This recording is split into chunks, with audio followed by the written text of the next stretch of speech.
আসসালামু আলাইকুম। আজকে আমরা কুমিল্লা যাচ্ছি। কুমিল্লা হচ্ছে আমার নানার বাড়ি। আর আমার নানা খুবই অসুস্থ, তাই নানাকে দেখার জন্য যাচ্ছি। আর আমরা প্রথমে বাসে উঠে পড়েছি। আর আমি আরও 2 দিন আগেই শুনছিলাম যে আমার নানা খুবই অসুস্থ, কিন্তু যেহেতু আমার মেয়ের পরীক্ষা ছিল তাই আমি যেতে পারিনি। আর গতকাল আমার মেয়ের পরীক্ষা শেষ হয়েছে, তাই জন্য আমরা আজকে রওনা দিলাম। আর এটা হচ্ছে মেঘনা ব্রিজ, আর এটা হচ্ছে মেঘনা নদী। আর আমরা প্রায় কাছাকাছি এসে পড়েছি, মানে আমরা বাস থেকে নামবো হচ্ছে দাউদকান্দিতে। আর যে বাসে আমার ছেলে ঘুমিয়ে পড়েছে, আর কিছুক্ষণ আগেই ঘুমিয়ে পড়েছে। আর আমরা প্রায় কাছাকাছি এসে পড়েছি দাউদকান্দি। তারপর আমরা দাউদকান্দি নেমে একটা সিএনজি নিয়ে নিয়েছি, আর সিএনজিতে উঠে পড়েছি আমরা। আর আমি প্রায় 2.5 বছর পর আমার নানার বাড়ি যাচ্ছি, মানে আমার ছেলে হওয়ার আগে আমি গিয়েছিলাম, আর ছেলে হওয়ার পরে এই প্রথম আমি যাচ্ছি আমার ছেলেকে নিয়ে। আর গ্রামের রাস্তাঘাটগুলো আমার কাছে খুবই ভালো লাগে, কোনো ধুলোবালি নেই, জ্যামজট নেই। কিন্তু শহরের রাস্তাঘাট অনেক ধুলোবালি জ্যামজট থাকে, তাই গ্রামের রাস্তাঘাটগুলো আমার কাছে খুবই ভালো লাগে। আর যেতে যেতে রাস্তায় দেখি যে কতগুলো কাঁঠাল গাছ, আর কাঁঠাল গাছে মাশাআল্লাহ এত কাঁঠাল ধরেছে, মানে নিচ থেকে পুরো আগা পর্যন্ত অনেক কাঁঠাল ধরেছে, খুবই ভালো লাগছিল দেখতে। আর আমার ছেলে খুবই সব কিছু দেখছিল খালি, কারণ ওর ফার্স্ট টাইম গ্রামে যাওয়া। ও এর আগে আমার নানির বাড়িতে যায়নি, কারণ ও হওয়ার আগে আমি গিয়েছিলাম, আর ও হওয়ার পরে এই প্রথম ওকে নিয়ে যাচ্ছি, তাই ওর কাছে সব কিছু অচেনা লাগছিল। তারপর আমরা সিএনজি থেকে নেমে আমরা একটা অটো নিয়ে নিয়েছি। আর এই তো আমরা অটোতে উঠে পড়েছি, আমরা অটো দিয়ে যাচ্ছি। আর আমরা প্রায় আমার নানির বাড়ির কাছাকাছি এসে পড়েছি। আর গ্রামের আবহাওয়া আমার কাছে অনেকই ভালো লাগে। আর জার্নি করে আমার চেহারার অবস্থা পুরো 12টা বেজে গিয়েছে, খুবই বাজে অবস্থা হয়ে গিয়েছে। আর গ্রামের আবহাওয়া কিন্তু অন্যরকমই, গ্রামের প্রকৃতি বাতাস খুবই ভালো লাগে, একদম মন প্রাণ জুড়িয়ে যায়। কিন্তু শহরে এই সুন্দর বাতাসটা কিন্তু পাওয়া যায় না, শহরের এই আবহাওয়াটা পাওয়া যায় না। কিন্তু গ্রামে যেটা পাওয়া যায় খুবই ভালো লাগে, খুবই শান্তি লাগে। আর এই যে নদীটা দেখছেন, এই নদীটা কিন্তু আমাদের পার হতে হবে, কারণ নদীর ওই পারে হচ্ছে আমার নানার বাড়ি, আর এই পারে কিন্তু আমার বাবির বাবার বাড়ি, কারণ আমার মেজের ভাইয়ের শ্বশুর বাড়ি কিন্তু এইখানেই। আর এখানে আমরা অটো দিয়ে নেমে পড়েছি, আর এখানে বাবা মেয়ের গরম লেগে গিয়েছে, তাই তারা হাত মুখ ধুয়ে নিচ্ছে। এখন আমরা নৌকা ঘাটে যাব, আর আমাদের নৌকা পার হতে হবে। এখানে আমি আমার ছেলেকে নিয়ে হাঁটছিলাম, আর আমার মেয়েকে বলছিলাম একটু ভিডিও করে দিতে, কিন্তু আমার মেয়ের হাতে মোবাইল গেলে শুধু দুষ্টামি করে। দেখেন, ওকে বলতে আমাকে ভিডিও করতে হবে, চারিদিক নিয়ে খালি মোবাইল ঘোরাঘুরি করছিল।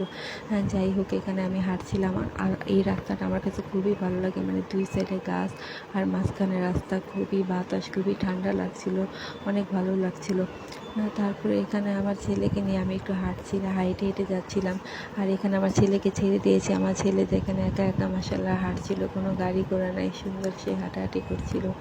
তারপরে আমরা এই তো নৌকার ঘাটে এসে পড়েছি, আর আমরা এখন নৌকাতে উঠে পড়ব।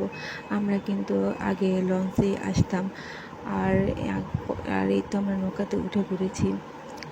আর এই যে দেখছেন টার্মিনালটা, এই টার্মিনালে কিন্তু আগে লঞ্চ এসে ভিড়তো, আর আমরা আগে লঞ্চেই আসতাম। মানে পরে বাসে আসলে কিন্তু 1.5 ঘন্টা সময় লাগে, আর লঞ্চে আসলে 3 ঘন্টা সময় লাগে। যেহেতু বাসে আসতে সময় কম লাগে, তাই সবাই বেশিরভাগ মানে বাইরেরই আসা শুরু করে দিয়েছে, তাই লঞ্চে বেশি একটা মানুষ আসা যাওয়া করতো না, তাই লঞ্চ বন্ধ হয়ে গিয়েছে।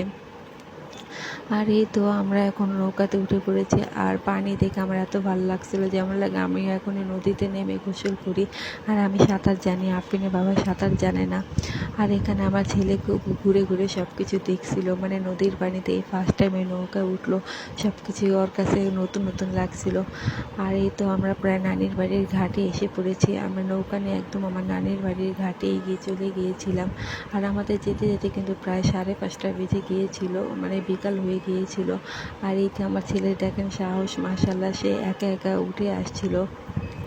তারপরে এই তো আমার নানির বাড়িতে এসে পড়েছি। আর এটা হচ্ছে আমার নানা খুবই অসুস্থ, সবাই আমার নানার জন্য দোয়া করবেন যাতে সে তাড়াতাড়ি ভালো হয়ে যায়, সুস্থ হয়ে যায়। তারপর আমরা হাত মুখ ধুয়ে খাওয়া দাওয়া করে নিই, কারণ আমাদের 5:30 বেজে গিয়েছিল আস্তে আস্তে, আর খুবই খিদা লেগেছিল। আর এখানে আমার মা রান্না করছিল হচ্ছে পোলাও, মুরগির মাংস, আর নদীর চিংড়ি মাছ। আর জেলেদের আগের দিনই বলে রাখছিল যে সকালবেলা মাছ দিয়ে যেতে, আর এই চিংড়ি মাছগুলো সকালবেলা দিয়ে গিয়েছিল। আর নদীর মাছ খেতে কিন্তু খুবই ভালো লাগে, আর আমার নানির বাড়ি যেহেতু নদীর পাড়ে, আর নদীর মাছ খাওয়া হয়। আর দেশে আসছি, নদীর মাছ তো খাবোই, তাই না? তারপরে আমরা সন্ধ্যার পরে নদীর ওই পারে যাই চা খাওয়ার জন্য। আর আমরা যাই হচ্ছে আমার ভাবির বাবার দোকানে, তার দোকানে চা খেতে যাই। আর চা খেতে গিয়েছিলাম, চা খাওয়ার আগে আমাদের মালাই দিয়েছে খাওয়ার জন্য। ভাবির বাবা যেহেতু মালাই চা বানায়, তাই আমাদের মালাই দিয়েছে। আর আমরা বসে বসে মালাই খাচ্ছি। আর একদম খাঁটি গরুর দুধের মালাই, খুবই ভালো লাগছিলো খেতে। আর এই তো আমরা মালাই খাওয়ার পরে আমরা তারপরে চা খাই। এখানে আমার ছেলে একটু বিরক্ত করছিল। তারপরে চা খাওয়ার পরে আমরা এই তো আবার নানির বাড়িতে রওনা দিয়ে দিই। আর এটা কিন্তু আমি নৌকায় বসে কিন্তু আমি ভিডিওটা করেছি। আর চাটা আমার কাছে খুবই ভালো লাগছিলো, মানে মাঝ নদীতে নৌকায় বসে মানে ভিডিওটা করেছি। চাটা আমার কাছে এত সুন্দর লাগছিলো। যাই হোক, তারপর নানির বাড়িতে চলে আসি। আর এসেই আমি আমার নানির বাড়ির গাছের আম খাবো। আর এই আমগুলো আমরা যেদিন আসছি তার আগের দিন পাড়া হয়েছিল। আর আমগুলো দেখতে খুবই সুন্দর লাগছিল।